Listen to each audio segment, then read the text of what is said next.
Goodwill is the greatest asset of any concern of any person। যে কোনো লোকের জন্যই বল আর যে কোনো সংস্থার জন্যই বল, সবচেয়ে বড় অ্যাসেটের নাম গুডউইল। মুশকিল হচ্ছে গুডউইল একটা, তো আমি কাউকে বলতে পারি যে তুমি খুব ভালো, এর আবার ভ্যালুয়েশন কি? মেন কথা হচ্ছে গুডউইল যদি এত বড় সম্পদ হয়, এত বড় অ্যাসেট হয়, তাহলে সেটা অ্যাসেট সাইডে যাবে না লাইবিলিটি সাইডে যাবে? সিম্পল কথা, it will go to the asset side. যখন অ্যাসেট সাইডে যাবে তখন তার একটা ভ্যালুয়েশন দরকার, তার একটা রুপিস দরকার না, কত টাকার আমার গুডউইল আছে। খুব ফিকটিসিয়াস এখানে অ্যাসেট, আমি এটাকে ভুতুরে অ্যাসেট বলি। আমরা দিচ্ছি বেশি পাচ্ছি কম, আমার ভাষাটা হচ্ছে দিচ্ছি বেশি পাচ্ছি কম। ধরা যাক আমি টাইটান ঘড়ি কিনতে পারি, আবার কোনো একটা রাইটন ঘড়ি কিনতে পারি। টাইটান ঘড়ির জন্য বেশি দাম দিতে হবে, সেম দেখতে একই সময় দেবে, 9টা বাজলে এর ঘড়িতে ওর ঘড়িটাও 9টা বাজবে, কিন্তু দিতে হবে টাইটান ঘড়ির জন্য বেশি দাম। কেন বেশি দাম দিতে হলো? না, টাইটানের গুডউইল আছে। তাই গুডউইল এমন একটা সবচেয়ে বড় অ্যাসেট হচ্ছে কোম্পানির। আমরা যখন একটা প্যান্ট কিনি, তো ব্র্যান্ডেড প্যান্টের দাম বেশি পড়ে। তো গুডউইলের ভ্যালুয়েশন কী করে হবে, এটা একটা বড় কথা। কী করে ভ্যালুয়েশন করা যায়? আর 2 নম্বর কথা হচ্ছে গুডউইলের ট্রিটমেন্ট কী হবে, অ্যাকাউন্টেন্সিতে গুডউইল নিয়ে কী করা হবে। তো গুডউইলের দুটো পোর্শন আছে, একটাকে আমরা বলি ভ্যালুয়েশন পোর্শন, আর একটাকে বলি আমরা ট্রিটমেন্ট পোর্শন। অ্যাকাউন্টিং ট্রিটমেন্ট না বলে আমরা বলি অ্যাকাউন্টিং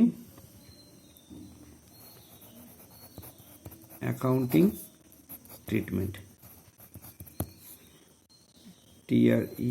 ট্রিটমেন্ট। ওকে, তারপর অ্যাকাউন্টিং ট্রিটমেন্টটা ফান্ডামেন্টাল অফ অ্যাকাউন্টসের, যেখানে আমরা অ্যাডমিশন করব, অ্যাডমিশন অফ এ পার্টনার, যেখানে আমরা অ্যাডমিশন অফ এ পার্টনার সেখানে গিয়ে করবো যে গুডউইলের ট্রিটমেন্ট কী করে করবে।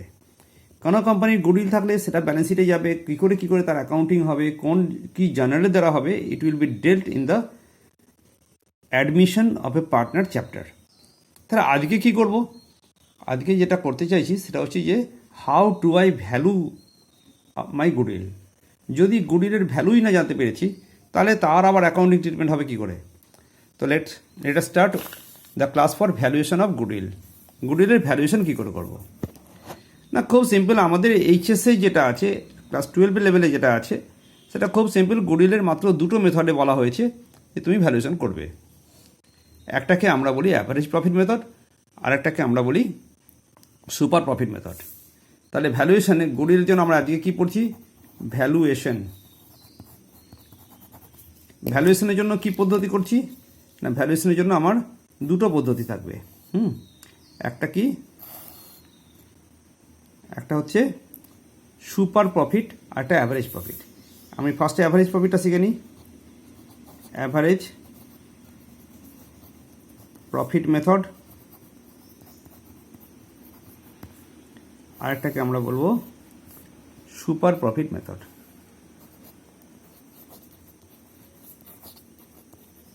Super profit method.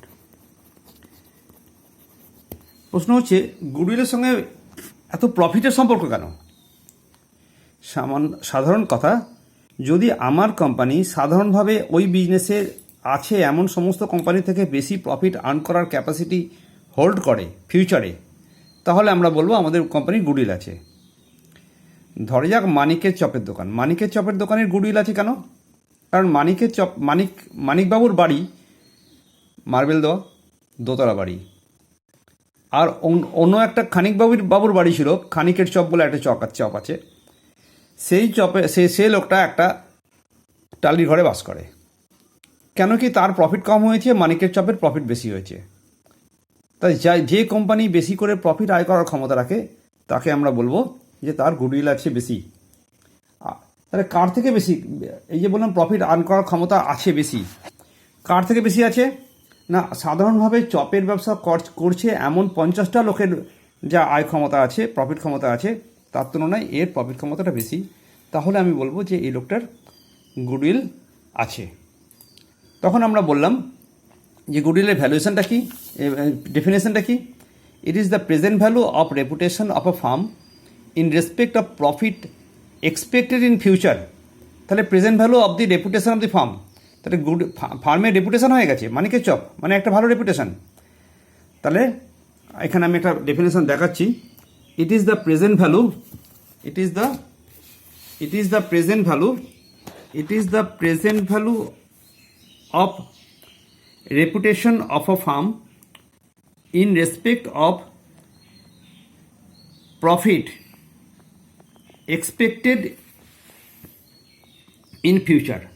ভবিষ্যতে আমি যে প্রফিট আশা করতে পারি কোনো একটা কোম্পানিতে, সেই কোম্পানির যে প্রেজেন্ট ভ্যালু হবে, বর্তমান মূল্য হবে, তা সেই মুনাফার তাকে বলা হবে গুডউইল।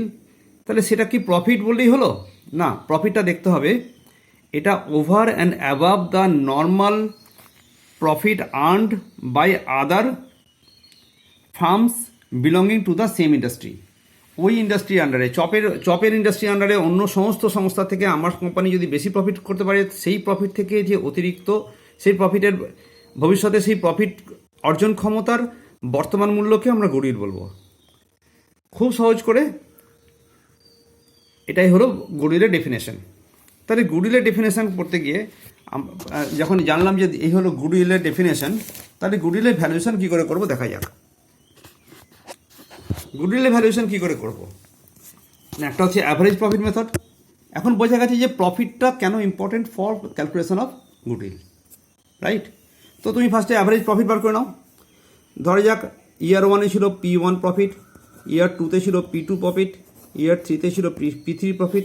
একে অ্যাড করবে, করে ডিভাইড করে দাও 3 দিয়ে, you will get the average profit. কোনো অসুবিধা নেই। কোনো সময় বলে এখান থেকে তুমি ম্যানেজার্স কমিশনকে বাদ দিয়ে দাও, ম্যানেজার্স কমিশনকে বাদ দিয়ে দাও। কোনো একটা অঙ্কে থাকবে যে ম্যানেজার্স রেমুনারেশন, ম্যানেজার্স কমিশন বা ম্যানেজার্স রেমুনারেশন এরকম বলা থাকলে, এবং সেটা যদি এই প্রফিটের মধ্যে না ধরা থাকে তাহলে তুমি আবার এরকম বাদ দিয়ে দেবে। মানে প্রফিটটা কোনো সময় অ্যাডজাস্ট করার দরকার লাগতে পারে, যে কিছু ফিগার আছে যেটা যে ফিগারটা কোনো একটা লসকে আমার নেওয়া হয়নি প্রফিটের মধ্যে, তাহলে সেই লসটাকে মাইনাস করে দেবে। কোনো একটা ইনকাম ছিল যেটা প্রফিটের মধ্যে ঢোকানো নেই, সেটা প্রফিটটাকে অ্যাড করে দিও। তাহলে ওই এখানে লেস করা হবে, এটুকু করে তুমি একটা অ্যাভারেজ প্রফিট পাবে, রাইট? ধরা যাক আমার এটা যদি 55,000 হয়েছিল, অ্যাভারেজ প্রফিট হয়েছিল কত? 55,000।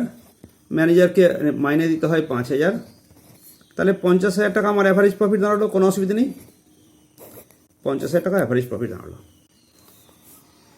তাহলে দেখি যে সুপার প্রফিট কী করে বেরোবে।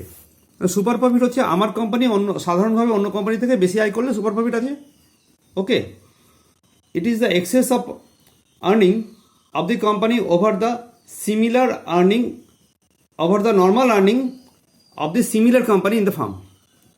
সিম্পল কথাবার্তা বলি, আমি এই অ্যাভারেজ প্রফিটটাকে লিখব, এইখানে লিখব যে আমার অ্যাভারেজ প্রফিট এই একইভাবে এখানেও প্রথমে লিখব অ্যাভারেজ প্রফিট। কত অ্যাভারেজ প্রফিট বেরিয়েছে আমাদের? 50,000 টাকা। এখান থেকে লেস করব normal rate of return, normal rate of return on capital employed. এই একটা কথাবার্তা পেলাম, দুটো কথা পেলাম। একটা হচ্ছে নর্মাল রেট অফ রিটার্ন, ওকে? আর একটা হচ্ছে ক্যাপিটাল এমপ্লয়েড। এই দুটো জিনিসই যদি অঙ্কের মধ্যে না দেওয়া থাকে বা বার করা না থাকে তাহলে আমরা পারবো না। তাহলে নর্মাল রেট অফ রিটার্নটা কী জিনিস, এটা অঙ্কে দেওয়া থাকবে। ধরা যাক এটা হচ্ছে 20% হচ্ছে normal rate of return, 20% on capital employed. Capital employed মানে কি? ক্যাপিটাল এমপ্লয়েড মানে ক্যাপিটাল, যে বিনিয়োজিত মূলধন, পাক্কা? তা আমাকে যদি বলে দেয় যে শোনো, তোমার উপরে তোমার ধরা যাক 1 লাখ টাকা ক্যাপিটাল এমপ্লয়েড আছে, 1 লাখ টাকা ক্যাপিটাল এমপ্লয়েড আছে, তাহলে আমি কত লিখবো? 50,000 থেকে বিয়োগ করবো কত? 20% অফ 1 লাখ মানে কত? 20,000 টাকা বিয়োগ করবো। তাহলে সুপার প্রফিট কত পাবো? 30,000 টাকা। কোনো অসুবিধা করার জন্য সুপার প্রফিট 30,000 টাকা পেলাম। So this is my super duper profit, right? Super profit. পাক্কা। প্রশ্ন হচ্ছে 1 লাখ টাকা কি দিয়ে দিল পরীক্ষাতে? কোয়েশ্চেন দিয়ে দিয়েছে যে 1 লাখ টাকা আমার ক্যাপিটাল এমপ্লয়েড। যদি না দেয় তাহলে ক্যাপিটাল এমপ্লয়েডের একটা ডেফিনেশন লিখে নেওয়া যাক, যে ক্যাপিটাল এমপ্লয়েড মানে হচ্ছে fixed asset plus current asset FA plus CA minus CL, FA minus CA minus CA, FA plus CA minus CL, FA plus current asset minus current liabilities. এটা করলে আমি ক্যাপিটাল, অর্থাৎ অঙ্কটাতে এফএ দেওয়া আছে, মানে fixed asset দেওয়া আছে। ধরে যাক 4 লাখ টাকা, ধরে যাক 3 লাখ টাকা ফিক্সড অ্যাসেট আছে, 3 লাখ টাকা ফিক্সড অ্যাসেট আছে। কারেন্ট অ্যাসেট আছে ধরে যাক 1 লাখ টাকা, রাইট? ধরে যাক 1 লাখ টাকা কারেন্ট অ্যাসেট আছে, আর কারেন্ট লায়াবিলিটিস আছে 3 লাখ টাকা। তাহলে উত্তর কত আসবে? 1 লাখ। এটা হলো ক্যাপিটাল এমপ্লয়েড। হয় দিয়ে দেবে ক্যাপিটাল এমপ্লয়েড, নয় আমি বার করে নেবো ক্যাপিটাল এমপ্লয়েডটা। বার করে নিয়ে 20% মারবো, 10% করবো, 15% করবো। এই 20%টা কি নর্মাল রেট, যেটা অন্য চপ কোম্পানিগুলো করে, রাইট? আমি সুপার প্রফিট বার করতে জেনে গেছি। এবার আমি এখানে জানতে পেরেছিলাম অ্যাভারেজ প্রফিট, জানতে পেরেছিলাম, এখানে বললাম সুপার প্রফিট। এবার এই পদ্ধতিটাতে অ্যাভারেজ প্রফিট যদি জানতে পেরেছো, তুমি জানতে পেরেছো it is my average profit, তাহলে এটাকে দুটো ভাবে আমি গুডউইল বার করতে পারি। একটাকে বলি নাম্বার অফ ইয়ার্স পারচেস, একটাকে বলি number of years purchase. Simple একটা মাল্টিপ্লায়ার দিয়ে দেবে তোমাকে। 3 বছরের ইয়ার্স পারচেস তো 3 বছর করবে, 4 বছর ইয়ার্স পারচেস তো 4 বছর করবে, কোনো অসুবিধা নেই। যদি বলে number of years purchase 3 years purchase, 3 years purchase of average profit, যদি অঙ্কে এরকম দেওয়া থাকে তখন তুমি করবে 50,000 টাকা গুডউইল ইজ ইকাল টু 50,000 টাকা ইন্টু 3, মানে 1.5 লাখ টাকা ভ্যালুয়েশন বেরিয়ে গেল, অঙ্ক শেষ। Short fine. এটা গেল মেথড নাম্বার এ। যদি বিতে অন্য মেথড দেয়, যদি বলে ক্যাপিটালাইজেশন মেথড বলে আরখানে ভ্যালুয়েশন মেথড আছে। Capitalisation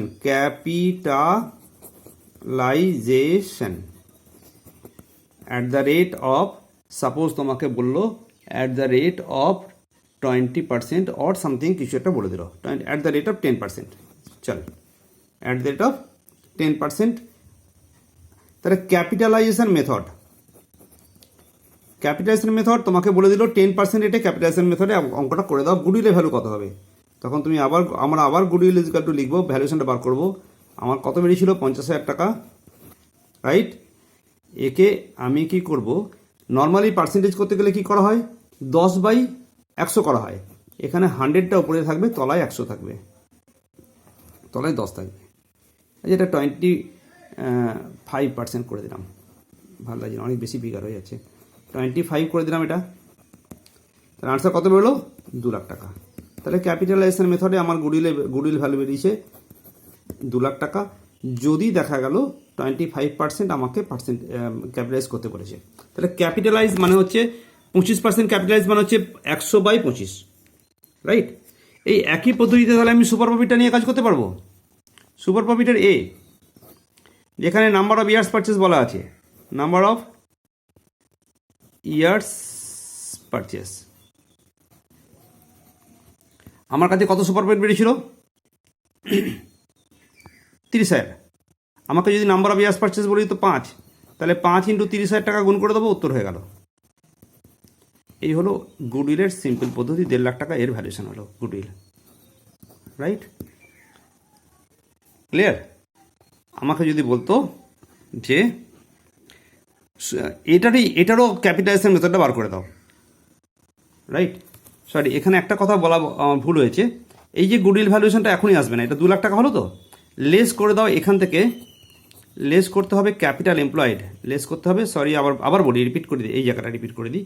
capitalisation method at the rate of মেথডে আমি গুডউইল ভ্যালু করতে চাইছি at the rate of 25%, at the rate of 25% রেটে।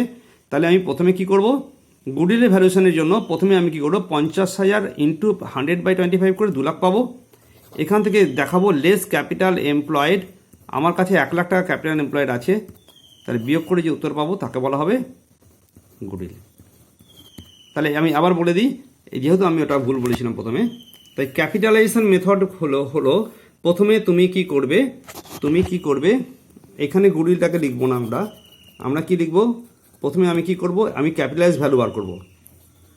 ক্যাপিটালাইজড ভ্যালু, ক্যাপিটাল ভ্যালু পেয়েছি, ক্যাপিটাল ভ্যালু কত পেয়েছি, 50,000 ইন্টু এটা করে 2 লাখ টাকা।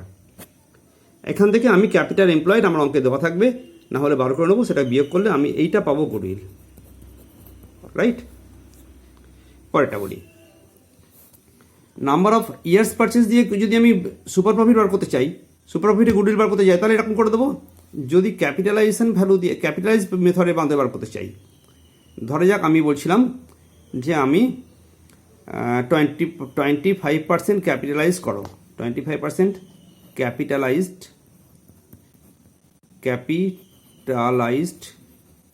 ভ্যালুতে গুডউইল কত হবে, এখানে আর এই বিয়োগটা করতে হবে না। 30,000 টাকা ইন্টু 100/25 মানে 1,20,000 টাকা হলো গুডউইল, 1,20,000 টাকাটা হলো গুডউইল। ক্লিয়ার? আমি পুরোটা একবার দেখাচ্ছি, আমার মনে হচ্ছে আরেকবার বলে দেওয়া ভালো।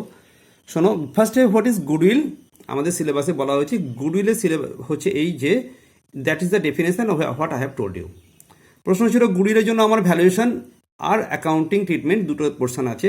আজকের পোর্শনে ফান্ডামেন্টাল অফ যে আমার আছে পার্টনারশিপ, তাতে শুধু ভ্যালুয়েশন পোর্শনটা আছে, ট্রিটমেন্টটা আছে অ্যাডমিশন পোর্শনে। ঠিক আছে, এর জন্য দুটো মেথড আছে। একটা মেথড কি অ্যাভারেজ প্রফিট, আর সেকেন্ড মেথডটা হচ্ছে সুপার প্রফিট। তো অ্যাভারেজ প্রফিট আগে অ্যাভারেজ প্রফিট বার করে নিলাম। অ্যাভারেজ প্রফিট কী করে বেরিয়েছে সেটা আমরা দেখেছি।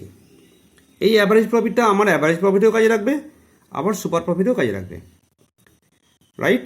সুপার প্রফিটে কী করা হলো, নর্মালি অ্যাভারেজ প্রফিটকে কী করা হবে না, অ্যাভারেজ প্রফিটের জন্য আমার দুটো মেথড থাকবে, একটা নাম্বার অফ ইয়ার্স পারচেস, একটা হচ্ছে ক্যাপিটালাইজেশন মেথড। তাহলে সুপার প্রফিট যদি বার করতে পারি তাহলে সেখানেও দুটো মেথড অ্যাপ্লাই করবো। ফার্স্টে সুপার প্রফিট বার করে নেওয়া যাক। মোট অ্যাভারেজ প্রফিট কত হলো, 50,000 টাকা। সেখান থেকে আমি normal rate of return on capital employed, এই শব্দটা মুখস্থ রাখবি। Normal rate of return, normal rate of return, এই রেটটা মিশে গেছে একসঙ্গে। Normal rate of return on capital employed, এটা যদি 20% বলে দেয়, ক্যাপিটাল এমপ্লয়েড যদি 1 লাখ বলে দেয়, তাহলে আরামসে এটা 20,000 টাকা হলো। 50 থেকে 20 বিয়োগ করলে আমরা সুপার প্রফিট 30,000 টাকা পেয়েছি। এই 30,000 টাকাটা হচ্ছে আমার সুপার প্রফিট। এখন যদি ক্যাপিটাল এমপ্লয়েড না বলে দিত, তাহলে FA plus CA minus CL করলে আমি এটা পেতাম যে 1 লাখ টাকা আমার ক্যাপিটাল এমপ্লয়েড। এবার আমি বার করবো, এবার আমার মেথডে চলে যাব। নাম্বার অফ ইয়ার্স পারচেস দিয়ে করতে বললে তোমাকে যতটা বলে দেবে তেমনটা করে দেবে। যেমন ধরা যাক আমাকে যদি 5 ইয়ার্স পারচেস বলতো, তাহলে 5 দিয়ে গুণ করে দিয়ে 1.5 লাখ টাকা বার করে ফেলতাম। যদি বলতো 25% ক্যাপিটালাইজ ভ্যালু, সেখানে আমি কি করব, 30,000 টাকার ইন্টু 100/25 করলে 1,20,000 টাকা গুডউইল হতো। এইখানে যেহেতু আমার ক্যাপিটাল এমপ্লয়েডটা একবার বিয়োগ করা হয়ে গেছে, তাই এইখানে আর এটা বিয়োগ করতে হলো না, এখানে আর কোনো এটা ডিডাকশন লাগলো না। কিন্তু এইখানে কি করা হলো, এখানে অ্যাভারেজ প্রফিটের জন্য আমরা কি করব, সিম্পল 3 দিয়ে গুণ করে দেবো নাম্বার অফ ইয়ার্স পারচেস দিয়ে। আর ক্যাপিটালাইজেশন করতে গেলে প্রথমে আমি ক্যাপিটালাইজ ভ্যালু বার করে নেবো, নিয়ে ক্যাপিটাল এমপ্লয়েডকে বিয়োগ করা হবে, রাইট। তাহলে দেখা যাক, এইখানে কিন্তু আমার ক্যাপিটাল এমপ্লয়েড বিয়োগ করা হয়নি, কিন্তু এখানে বিয়োগ করা হয়েছে। এক্ষেত্রে ক্যাপিটাল এমপ্লয়েডটা এখানে বিয়োগ করে তবে আমি গুডউইল পাবো। এই ভুলটা যেন না হয়। এই মেথডের মধ্যে দিয়ে আমায় গুডউইলের ভ্যালুয়েশন করতে হয়। It is over right now.